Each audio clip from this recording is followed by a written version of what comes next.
It's Ashleigh from Sweet Dreams Bake Shop, and as you can tell from the title, I'm going to be teaching you how to make different types of flowers using only 3 different tips. And this is a follow-up to the basic tips that I showed you how to use the other day. As you can see, I'm just using up all the leftover royal icing that I have, and then I'm going to add in whatever color I see fit once this mixes.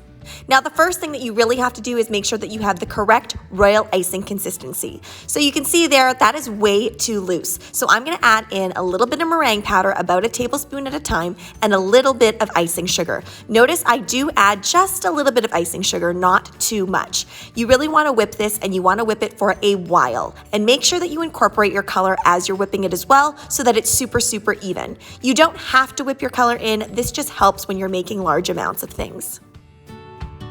The thicker your royal icing, the more detail that you're going to be able to get. As always, my standard recipe is down in the description box below, as well as all of the materials that I'm using. This looks like a pretty good consistency. It's still a little bit loose, so I'm just gonna whip it just a little bit more. The other thing you're going to need are little pieces of parchment paper that will fit your flowers on there, as well as a piece of paper towel. And finally, you are going to want to clip your piping bag. This is so that you can have more control down at the bottom while still having a large piping bag. I'm also using a coupler today. So these are all the flowers that I made with this particular tip, but honestly, there are no hard and fast rules for the exact tip that you have to use. The first thing I'm going to be showing you today is just a standard rose. So you'll notice I put a little bit of royal icing down there, and then I just start with a little dollop in the center. Now I'm making little rainbow arcs. Now the more open you want your rose, the more you're going to fan out that edge. I should also mention that because this is a tapered petal tip, I'm pointing the smaller end of the tip towards the ceiling. Because this is very detailed work, I want to show this in real time so you can see how exactly you should finesse that tip. I find the secret to all of this flower making is to make sure that you kind of finesse it around. You'll notice I'm gathering a little bit of frosting here and there, but the trick is to kind of swoop off. But don't worry, if you do pick up too much frosting, that's what the paper towel is for. Be sure to clean off that tip frequently if needed. You'll know that you have to do it because you're going to be losing some of that definition that you've created. What I'm making here is basically the exact same concept, but the difference is that I'm overlapping the petals even more so that I create a closed rose. And you'll notice that I'm not flaring out the ends at all. I'm keeping it all fairly closed. I used this rose the other day on my cookie. If you want to see that tutorial, you can check out the video in the right-hand corner. Now you might be wondering why I don't just pipe directly onto the flower nail and why I'm using these pieces of parchment. The reason being is that you can lift off your pieces of work with some scissors and place it on. But I always find if you have difficulty doing that, you're going to lose a lot of the definition and a lot of the detail that you created. Plus, I do plan on actually saving these so I can use them for future products. And I just find it easier to have them on these little pieces of paper and bake them so that I can have them nice and dry and usable for any other project. Now you guys know I've never been that great at flower names, but I think that this most looks like a ranunculus. And the difference between just a regular rose and a ranunculus is that this has kind of a rounded edged petal, and I find that it doesn't flare out the way that a rose does. But it's also not a closed rose either. Notice that we are opening up those petals a little bit. This is all in the way that you actually pipe it. So what I'm doing is I'm being very, very careful to make sure that all of those petals are pretty even in size and they overlap. I'm also making sure that I'm not rainbow arcing it too much. I'm just kind of pulling it up a little bit. And just a reminder, the smaller petal tip that you use, the less depth you're going to be able to achieve. So with this petal tip here, I know I'm only showing you one kind of rose variation for this, but I actually create somewhat of a peony looking type flower. I'm kind of hesitant to say it looks exactly like a peony, but that's kind of what I was going for.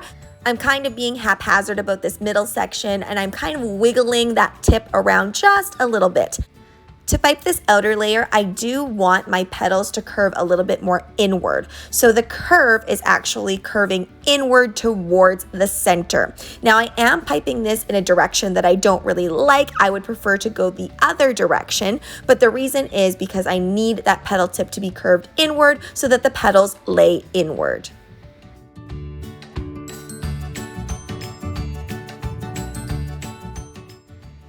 These flowers kind of remind me of carnations or marigolds, whatever you want to call them. They have a little bit of a curve to them, and basically that same motion that we did for the inside of that previous flower is all you have to do, but all the way around. This is the final tip I'm going to be showing you today, and I do find that it is pretty versatile, so I really do like this one. So in order to create this, I'm just going to create a base first so I can get a little bit of a taller flower, and then I'm going to pipe kind of what looks like a daisy by holding it on the side. Then I'm just going to repeat that, and this is basically the start of our English rose. If I were using a larger flower nail, I probably would have kept going with that because it was pretty fun.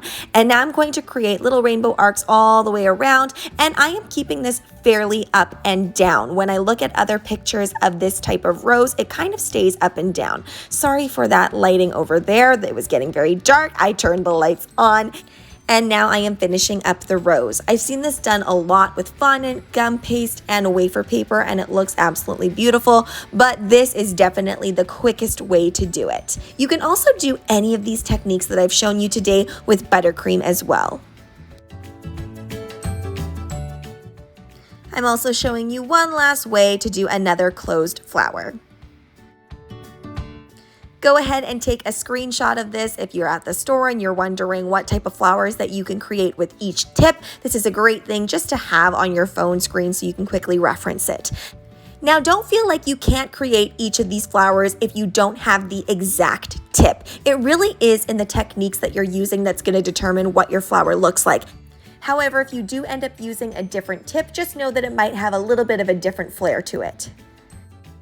By the way, I realize that those ruffled flowers are sitting with that number 150 tip instead of the number 123 tip like I originally showed you, but I just wanted to put them there too because you can do them with both sets. You're just not going to end up with as much of a curve with that petal. Now let's get into the pricing, and I know this might be a little bit surprising because normally I just price the cakes and cookies on my channel, but the reason being is because these are actually a really great seller. A lot of people don't like to sit there making royal icing roses, and you can just have them on the ready, and it's a great way to use up your product, to save it, and then also make a profit from it. Once you master the art of doing these, they're also super quick. You'll notice that for the custom order, it is cheaper per flower. However, there is a minimum implemented. Thanks so much for watching, guys. Don't forget to like, share, and subscribe so you can be part of the Sweetie fam. Right now, I'm uploading daily, so make sure you hit that notification bell so you know when I upload. Also, be sure to comment, request, or ask a question. I love hearing from you guys. Bye!